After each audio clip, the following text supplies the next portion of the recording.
It doesn't matter where you've been or what you've done. You are loved and the Lord has a plan for your life.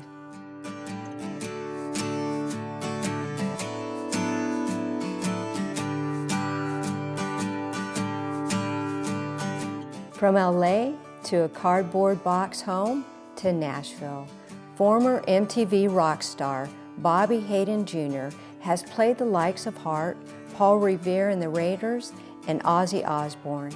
He lived the rock and roll dream and it nearly cost him his life, living homeless in a cardboard box. And then he met Jesus, and his mission today is the Cardboard Box Ministry. This is his story. This is today's Nashville. This is faith. Bobby, what a blessing it is to have you on my show. I have been wanting you on today's Nashville for a long time. Thank you very much. I'm honored. What a story you have. I've done a little bit of research on you, and I have to say, you are my first MTV rocker on the show. Well, that's nice, but it wasn't always that glamorous. Well, I want to take you back to the very beginning. Let's start from your childhood, because you have quite a story. Yes, ma'am. I became a legend in my own mind at a very young age. My mother recognized that there was something special about my singing ability, and the world calls it a charisma. And now, years and years later, the word anointing and favor comes to mind, which we'll get into later. We went and did the Ted Mack show, the Milton Berle show, the Johnny Carson show, Caesar's Palace with Jimmy Durante. How old were you? I was probably 8, 9, 10 years old. Bobby Kennedy was running for president. I went on the road with Bobby Darin and Leslie Uggams. And I became addicted to applause. No, were you singing at this Yes, time? I was a stand-up little singer, like a miniature Frank Sinatra. That's who my parents wanted me to be. Did they get you involved in it, or? Yes, I didn't go to school for the first 8 years too much. I stayed home and I learned Frank Sinatra songs. And my mother, God bless her, she was kind of like a Lucille Ball type / Phyllis Diller, but back then they called her a stage mom. She chased Lawrence Welk across the golf course and said, "If you don't get my son on your show, you'll go off the air." And he was on like 50 years. And you were living in LA? I was living in a little town called Evansville, Indiana. Oh, Evansville. And we were traveling. It just was nonstop. Bobby, Bobby, Bobby. I became just engulfed with myself. And Well, you were 8 years old. You started doing all these television shows. What was that like? it was a euphoric feeling. And after that slowed down, I had this empty piece How of old me. were you when it started slowing down? About 11 or 12, when the Beatles got on the Ed Sullivan show, music changed. And my mother and father said, "You're not going that direction." And it swallowed me up. I wanted to be a rock and roller at that very Sunday night when I saw them for the first time. So they stopped my career abruptly, put me back into Catholic high school, which didn't work out too well. Back in Indiana? Yes, because I had been the center of attention. And as you probably well know, it doesn't work out well with child stars. It's too much too fast. And I was no different. So I went back to Catholic high school and they suggested I go to public high school. And the war had ended, Vietnam, the marijuana thing was coming, the rock and roll thing was coming, and there I was trying to get as much as I can as fast as I can. So at 16, I ran away from home and started singing in rock bands, and my life changed. Were you into drugs at this time? Yes, my gateway was alcohol. My gateway drugs was alcohol and marijuana.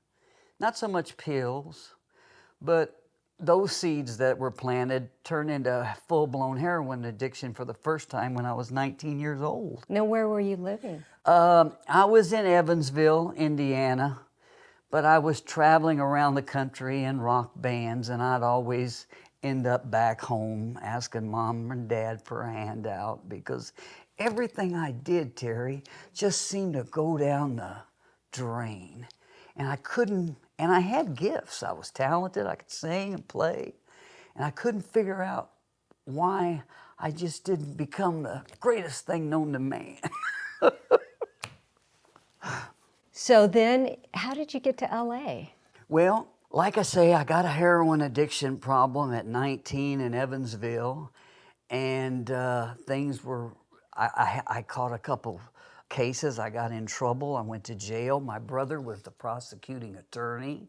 I went up in front of him. So the best thing I could do was just leave town. And I got a chance to leave with a rock and roll band. And then one night in a bar, a little girl said, "You need to go to Hollywood. And I said, "When we leave?" And she said, "In the morning." So in about 79 or 80, I went to Hollywood. And by 82, 83, I was living with Ozzy Osbourne's guys, and the 80s hair band thing was coming in. Now, how old were you at this I time? was 25. So you met Ozzy and everybody. Yeah, everybody lived in the San Fernando Valley in North Hollywood. I met John Denver's brother, Ron, who got me involved with Management 3. Management 3 was Jerry Weintraub, Dylan, Diamond, and Denver, the 3Ds they called them. And my life was set. I had nothing but stars in front of me, and there was a cocaine pandemic problem in the 80s, and I got sucked in right in the middle of it. You know, it's amazing how many musicians do get addicted. Why do you think that is? Being on stage and having people clap for you, and that is a euphoric feeling. We called ourselves rock gods at the time. And what you're doing is you're standing on a stage and you're being worshiped.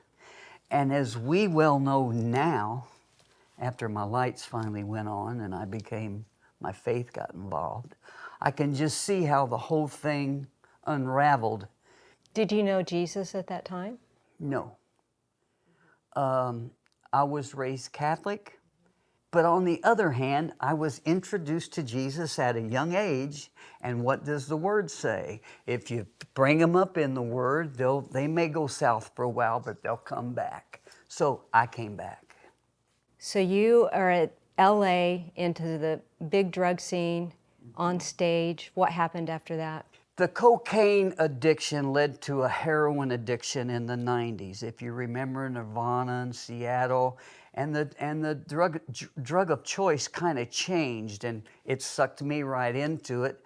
I became a functioning heroin addict for a few years, and by the year 1998, I was completely homeless. I moved to Skid Row, Los Angeles. I lived in a cardboard box. I posted up on the side of the road with a sign that said, "I will work for food." My life was over as I knew it, and I didn't care. I didn't take a bath for a year at a time because the worse I looked, the more money I made. And it got dark, Terry. It did get dark, but then something happened to your life. And we're going to talk about it when we come back.